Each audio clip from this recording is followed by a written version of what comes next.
What if one girl's silent decision to stand up ended up shaking the walls of an entire high school? And what if the moment that changed everything started with just a glance between two strangers while everyone else looked away? In the world where speaking up can make you a target, Maya Carter never wanted attention. She was invisible by choice, quiet, careful, until the day she saw Brianna Taylor, a new girl, shoved to the ground, mocked for her skin color, and left bleeding. On the pavement, no one moved, no one helped, not the teachers, not the students, not even the security guard, sipping coffee 10 feet away. But when Brianna looked up, her eyes didn't beg for help, they asked a question. Are you really going to do nothing? And Maya couldn't. This is the story of a whisper that became a rebellion, of hallway cruelty, peer silence, and the quiet kind of courage that never makes headlines, but rewrites the rules. If you've ever stayed silent when you knew you shouldn't, if you've ever wondered how one small voice could ever matter, then this story is for you. Stay with us, because what happens next will break your heart and rebuild your faith in it. It was a Monday morning in late March when Maya Carter arrived at school, just like she did every day. Early, quiet, unnoticed. She walked past the flagpole where the stars and stripes barely fluttered, dragging her worn sneakers along the cracked pavement, her denim backpack hugged tightly against her chest. No makeup, no drama. Just another girl trying to survive high school without making a ripple. Maya had mastered the art of invisibility. Her mother, a nurse pulling night shifts at the county hospital, taught her that quiet was safe, that the best way to get through high school was to get through it unnoticed, and after her older brother Jay's car accident left him in a wheelchair, Maya took those words to heart. Responsibility replaced rebellion, routine replaced freedom. She became the girl who always looked down, always moved along. But that morning something made her stop. At the front steps of Eastbrook High, 3 boys in Letterman jackets stood in a half circle, smirking at a younger girl with tight black curls and a 2-new backpack. Her name was Brianna Taylor. She'd just transferred from Atlanta the month before. Maya recognized her from algebra class, smart, soft-spoken, and the kind of confident that makes the wrong people uncomfortable. "Where's your hall pass, Beyoncé?" one of the boys barked. Trent Benson, the loudest of the 3. Next to him, Chad Willis cracked his knuckles, while Tyler Brooks, the sheriff's nephew, leaned against the railing like he owned the place. Brianna didn't respond. She just tried to walk past. That was her mistake. Chad stepped in front of her, Tyler boxed her in from behind, and then a shove.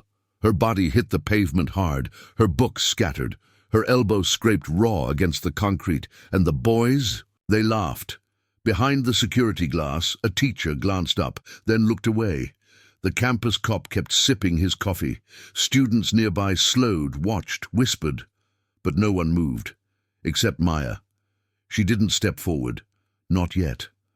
But her body froze, her fingers clenched tighter around her backpack strap, her jaw locked, and then it happened. Brianna looked up. Their eyes met. There was no plea. No tears, just a question that hit harder than the shove. "Are you really going to do nothing?" Maya's stomach twisted. Her mother's voice echoed in her mind. "Keep your head down. Get through the day. Survive." But that look from Brianna wasn't a cry for help. It was a mirror. And Maya saw something she couldn't unsee, herself if she chose silence. The lunch bell rang 10 minutes later, sending a ripple of motion across campus. Students poured out of classrooms like waves, some headed to the cafeteria, others drifting into cliques, corners, and vending machines. The boys, Trent, Chad, and Tyler, were now leaned casually behind the gym, laughing as if nothing had happened. Brianna sat alone beneath the flagpole, quietly dabbing her scraped knee with a napkin. There was blood on her sock. Maya walked past the cafeteria doors, then stopped. She turned around. She wasn't sure why her feet were moving, only that her heart was pounding louder than it ever had, and that if she didn't go now, She never would. She approached Brianna slowly. "You okay?" she asked. Brianna looked up, surprised. "Yeah, just scraped." Maya hesitated. "Can I sit?" Brianna nodded. They didn't talk for a moment. Then Maya asked, almost out of nowhere, "You know how to throw a punch?" Brianna gave her a sideways look. "Why? You planning on teaching me?" Maya didn't answer. Instead, she stood, pulled the hair tie off her wrist and tightened her ponytail. Then she looked across the field and saw them. Trent, Chad, Tyler, still laughing, still unbothered. She took off her backpack and handed it to Brianna. "Hold this." "Wait. What? Are you—" But Maya was already walking. Each step felt heavier than the last. Her lungs burned. She didn't know exactly what she was going to say. She just knew that if she stayed quiet, she'd carry that silence with her forever. As she got closer, the boys noticed her. Trent grinned. "Look who found her voice." She stopped 3 feet away. Her voice was even. "You think what you did earlier was funny?" Chad smirked. "It was a joke." She tripped. "Really?" Maya replied. "Because from where I was standing, you shoved her." Tyler folded his arms. "And what are you going to do about it?" Maya looked at each of them in turn. "I don't need to do anything. You already did enough. There are security cameras at the front steps. You're all on it." She wasn't sure that was true, but it didn't matter. Their expressions shifted. The grins faltered. "You're bluffing," Tyler said. "Try me," Maya shot back. "But just know, next time you touch her, I won't need cameras." Trent took a step closer. "You think you're some kind of hero now. I think you're scared of people who aren't." The words hung in the air, and then, "Don't." Voice cut through the tension, firm, quiet, final. It was Coach Harris, the track coach. He'd been walking across the lot with a duffel slung over his shoulder. Now he stood watching, expression unreadable. "You touch her again, you're out," he said flatly. "And I don't just mean off the team." Trent dropped his hand. Chad looked away. Tyler spat on the pavement but said nothing. The 3 of them walked off, shoulders tense, jaws tight, but quiet. Maya let out a slow breath she hadn't realized she'd been holding.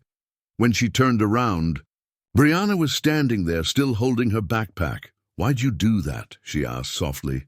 Maya shrugged. "Because someone should have." That afternoon, Maya got called to the principal's office. She sat in a too-small chair across from Principal Adler, who adjusted her steel-rimmed glasses and folded her hands. "Brianna came to the front desk," she said. "Told us what happened." Maya said nothing. "Is it true?" Adler asked. Maya nodded. "Every word." Adler leaned back. "We've had complaints about those boys before. Nothing ever stuck. This time, it will."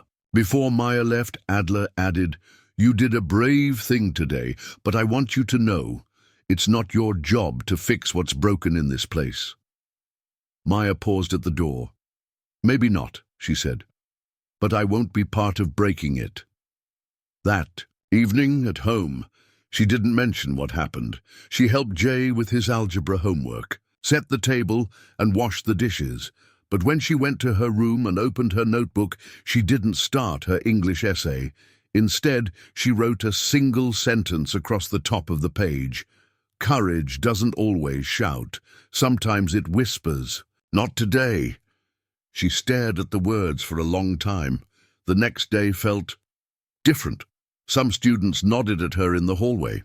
Others avoided eye contact. A few whispered her name when they thought she couldn't hear.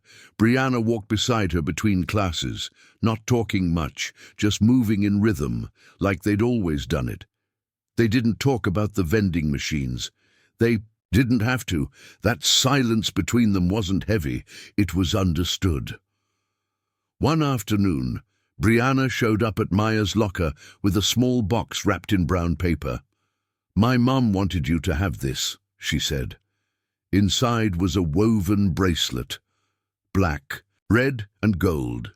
Maya slipped it on wordlessly. It fit perfectly, for the first time in a long time. So did she. By Thursday, the whispers had grown teeth. Someone had dug up grainy footage from the incident behind the gym. Shaky and low quality, clearly taken from behind a locker window. The clip showed Maya confronting the three boys. It caught the stance, the tension, the words she spoke, but not the reason. The video didn't show Brianna on the ground. It didn't show the blood on her sock. Instead, it was captioned, "New girl tries to play hero. Cringe alert."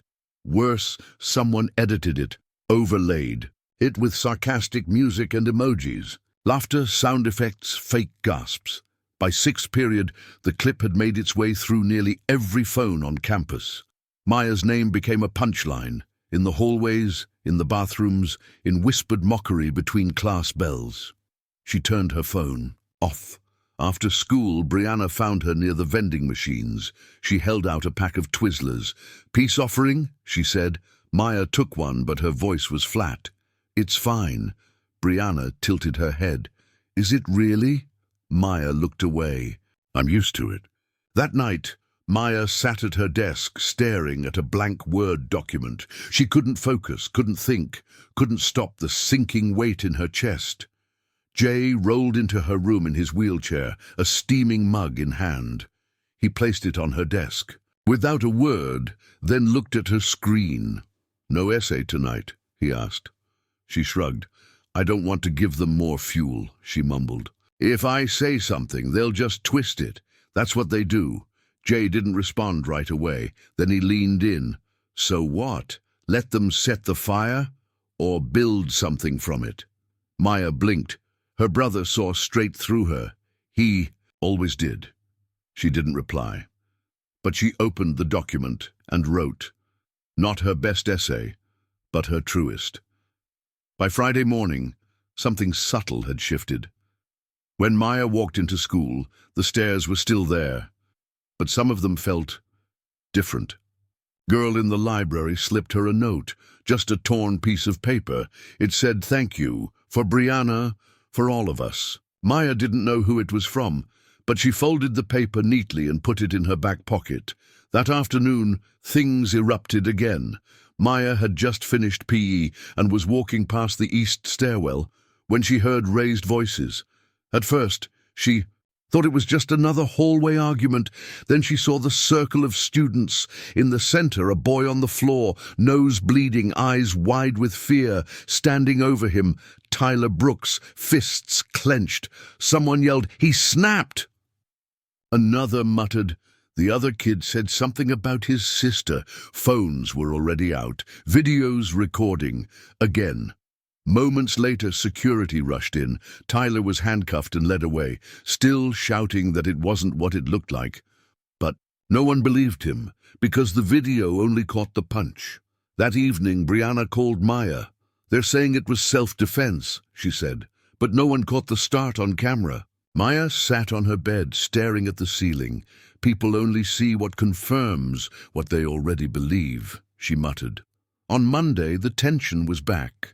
Students whispered about new rules, about suspensions, about the school board tightening policies. Everyone was on edge. Some blamed Tyler. Others whispered he was just tired. Tired of being provoked. Tired of being watched harder than the others. That morning, Principal Adler pulled Maya aside after third period. "I know you turned down the student assembly," she said, "but we need someone the students trust. Someone who's been through this." Maya blinked. "I'm not a leader," she said. Adler smiled faintly. "Exactly, that's why they'll listen. You're not performing, you're just telling the truth." That night, Maya opened her notebook again. She didn't write a speech. She wrote a story. Not perfect, not rehearsed, just honest. About standing. Still while someone was knocked down. About the guilt that lingers when you do nothing, and about the power of doing something, even if it's just one step. Tuesday morning, she stood on stage. The school auditorium was packed. Students slouched in their seats. Teachers lined the back wall. Phones glowed in palms. Maya gripped the mic. "I'm not here to be a role model," she began. "I'm here because I almost walked away when someone needed help. And I realized if I walk away once, I'll walk away forever." She paused. What we allow becomes who we are. And I didn't want to be someone who allowed it. The silence that followed was different. Not heavy, not judgmental. It was listening. After the assembly, no one swarmed Maya. There was no thunderous applause, no heroic music, just respectful nods, a few quiet thank yous. Brianna found her by her locker. I told you, she said. You had a voice. Maya smiled. I didn't know it mattered until someone listened. In the days that followed, small things began to shift. The student mentorship program launched. Quietly. Freshmen signed up. Brianna started a poetry circle in the library. Maya helped set up chairs, passed out flyers, didn't speak much, but always showed up. The girl with bruises, one they didn't know, began sitting with them at lunch. She never said much, she just showed up too, and sometimes that was enough. That Friday evening, Maya sat on the porch with her brother Jay as the cicadas hummed through the Georgia dusk. The air was warm, still, the kind of quiet that let thoughts breathe. Jay sipped from his chipped cocoa mug. You scared up there? He asked. Maya nodded. Still am. Jay chuckled. Good. That means you're doing it right. She smiled, but it faded into thought. I used to think power was about yelling the loudest, she said, or hitting back harder. Jay looked over. And now, Maya exhaled, now I think it's knowing when not to. He raised his mug. To knowing, she raised hers. To showing up anyway. They clinked mugs, quietly, somewhere not far. From that porch, a freshman girl at Eastbrook High stood alone in a crowded hallway. She'd heard whispers all week about a girl who stood up, not for applause, but because it was right. Maybe she saw something that made her stop. Maybe she remembered a note tucked in her binder. Maybe she heard Maya's words echo not through a mic, but through the silence that followed. What we allow becomes who we are. And in that moment, she took a step forward, spoke up, or simply chose not to walk away, because courage, once seen, is contagious. In the weeks that followed, things at Eastbrook didn't magically change, but the hallways felt lighter. Teachers began watching with more intention. Students started nodding to one another, small gestures of acknowledgement where there used to be only avoidance. The girl with bruises kept coming to the library. Other students began showing up too, some to write, some to listen, some just to sit in peace. The mentorship program grew. The poetry circle added a second day. And Maya, she kept showing up. No spotlight, no stage, just steady, constant presence. One day Maya found a folded piece of notebook paper slipped into her locker. No name, just a sentence.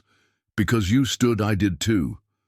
She held it in her hand for a long time. That night, she added it to the back of her notebook, where all the things that mattered went. This wasn't a story about being the loudest voice in the room. It was a story about refusing to be silent when silence became cruelty, about choosing to stand, not because you're unafraid, but because someone else needs to see that it's possible, and sometimes that's all it takes. One Maya Carter. One whispered, not today, one spark, to remind us that even in a world that forgets how to listen, a whisper can still start a revolution. Stay tuned for part 2, because the story of Maya, Brianna, and Eastbrook is far from over, and next time the world may hear another girl's voice rise, because someone dared to stand first. Maybe you've been Maya. Maybe you've been Brianna. Maybe you were the one who stood silent when someone fell. Or maybe, just maybe, you were the one who wished someone had stood for you. This story wasn't about a perfect hero. It wasn't about punching back or shouting louder. It was about the girl who saw injustice, felt fear, and stood anyway. It was about the quiet power of presence, about how one act of courage, even whispered, can ripple outward and rewrite the story for someone else. But here's the truth. No one tells you.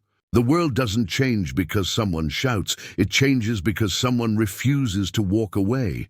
So when you see the next Brianna, the next hallway, the next silence screaming to be broken, what will you do? Will you keep walking, or will you turn around? Because sometimes justice doesn't start in a courtroom. It starts on a cracked sidewalk, under a faded flag, between two girls who lock eyes, one asking, "Are you really going to do nothing?" And the other answering, without a word, "Not today."